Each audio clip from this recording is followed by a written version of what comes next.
अहिले चाहिँ हामीहरू कुस्कोदेखि टिटिकाका लेक जाँदाखेरिको हाइस्ट पोइन्टमा छु। यसलाई चाहिँ लाराया पास भन्छ। यो चाहिँ 4300 मिटरको एल्टिट्युड हाइटमा छ। त्यसले गर्दाखेरि हामी एल्टिट्युड सिकनेस लाग्छ कि भनेर कोको लिफ चपाउँदै गइरहेको छु। Thank you. यति माथि आइपुग्दा त अल्टिट्युड त लाग्छ नै, त्यसमा त नो डाउट होइन बुढो। अल्टिट्युड लाग्छ भनेर कोको लिफ चाहिँ चपाइरहेको छन्। यहाँको यो कोको लिफ चपाउनु पर्छ भन्ने कुरा पनि यही आएर थाहा भयो हामीलाई। चिया बनाएर तातो पानीमा डुबाएर होइन चिया बनाएर खान्छन्, पिउँदा रहेछन् तातो पानी। चिया भन्ने के भन्ने तातो पानीमा पिउँदा रहेछन्। कोको लिफ टी भनेर पाउँदो नै रहेछ। अनि यो चाहिँ हेल्दी पनि हुँदो रहेछ र यसले चाहिँ हामीले प्रयोग गरेर पनि हेऱ्यौँ सहज पनि हुँदो रहेछ। अस्ति मलाई साह्रै गाह्रो भएको थियो, बुढोलाई पनि गाह्रो भएको थियो, तर धेरै सहज भयो। र यस्तो बेलामा हिँड्दाखेरि चाहिँ लाराया हेर्नुहोस् यहाँ लेखेको अनि यही हो पास है। हाई यस्तोमा चाहिँ बाहिर निस्किनु हुँदैन। बाहिर निस्किएपछि धेरै बेर बस्यो भने स्यास्या हुन थालिहाल्छ। होइन भने थोरै हिँड्यो भने यस्तो पहाड चढे जस्तो अनुभूति हुँदो रहेछ कि अस्ति म हिँड्दाखेरि त मैले थाहै नपाएको कस्तो गाह्रो भयो। उकालो त छैन बुढो, के भयो भनेको त भरे अल्टिट्युड लागेको रहेछ। हिँड्दै नहिँड्नु मतलब थोरै हिँड्दाखेरि पनि गाह्रो, अनि आछि पिसाब गर्नु पर्यो भने पनि गाह्रो हुँदो रहेछ यस्तो ठाउँमा चाहिँ।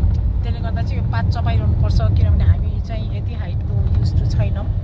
र आज थोरै बादल लागेको भएर भिडियो चाहिँ अलिकति होइन धमिलो जस्तो आएको छ। मैले कलरहरू केही गरेको छैन, जे छ त्यही एज इट इज छ र क्यामेरामा पनि सेमै कलर आइरहेछ हजुर। आशा गर्छु रमाइलो लाग्ने छ यहाँहरूलाई पनि। अनि यस्तोमा चाहिँ पानी पिउँदै हिँड्नुपर्छ, अनि पानी पिउँदै होइन अनि फ्रुट्सहरू खाँदै, अनि गाह्रो भयो भने हत्तन पत्ताएर गाडीमा बसिहाल्ने। गाडीभित्र बसेपछि अनि हामीले चाहिँ एसी खोलेको छौँ, अलिअलि एसी खोल्नुपर्छ। गर्मी छैन र पनि माइल्ड एसी खोल्नुपर्छ, जसले गर्दा चाहिँ सहज हुन्छ। यहाँ चाहिँ 4300 मिटरमा चाहिँ गाउँै छ हेर्नुहोस् है, गाउँै छ बसिरहेका छन्। तर यहाँहरूको मान्छेहरूको चाहिँ शारीरिक बनोटमा पनि थोरै भिन्नता हुँदो रहेछ क्या। एकदमै राम्रो एकदमै सोझो मान्छेहरू। हेर्नुहोस् हामी चाहिँ एसी अन गरेको छौँ। अब यो यहाँ ठाउँमा शीतल चाहिँ एकदमै शीतल छ, तर पनि एसी अन गर्नुपर्छ सास फेर्न सजिलो होस्, गाह्रोको सामना गर्नै नपरोस् भनेर। हजुर बिहानदेखि यो भ्यालीमा छिरेको 3 घन्टा ड्राइभ गरिसक्यो। यो भ्याली हिँड्नै भएको छैन, अझै गएकै छ। हामी चाहिँ ट्राभलर्सहरू पऱ्यौँ हजुर, नेपाली ट्राभलर्सहरू।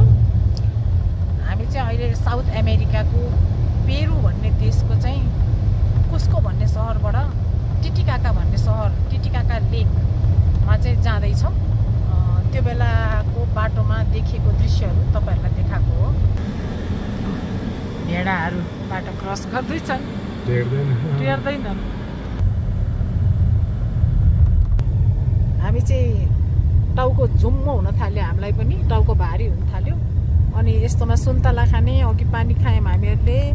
अनि त्यसपछि मैले यहाँ चिया तताउन हालेको छु। यो हरियो बत्ती देखिन्छ होइन, तातो पानी यसमा तातेपछि चाहिँ हामी कोको लिफ हाल्ने है। कोको लिफ अघि मैले देखाएँ, म देखाउँछु फेरि। यो कोको लिफ हो है, यो कोको लिफ हाल्ने अहिले अलिकति पानी राम्ररी तातोस्, अनि त्यसपछि पिउने है। र यहाँको दृश्य चाहिँ यस्तो खालको डाँडा हेर्नुहोस्। 4300 मिटर माथिको गाउँ हो। यहाँ चाहिँ रेल आउने सुविधा पनि बनाएको छ यिनीहरूले। अब कहाँदेखि कुन गाउँदेखि कुन गाउँसम्म होला। अनि अर्को कुरा चाहिँ अब यस्तो गाउँ नेपालमा छ छैन कमेन्ट गरेर भन्नु होला। हामीले चाहिँ बाटोघाटोको असुविधाको कारणले गर्दा घुम्न पाएको छैनौँ नेपालमा। अब हिँड्न सक्ने त्यति हिँड्न सक्ने उमेर पनि छैन है, नेटवर्क पनि हुँदैन, गाह्रो हुन्छ। तपाईँहरूले देख्नु भएको छ भने भन्नु होला है। आशा गर्छु तपाईँहरूले हाम्रो भिडियो मन पराउनु हुनेछ, कमेन्ट गर्नु होला। अनि यहाँ रुख बिरुवा नभएको कारणले गर्दाखेरि पनि धेरै हामीलाई लेक लागेको होला। रुख बिरुवा चाहिँ रोप्नै पर्ने रहेछ हजुर। Hope you enjoyed. देखाउने ट्राई गर्दैछु, लाइक सेयर चाहिँ गरिदिनु होला है। Thank you very much.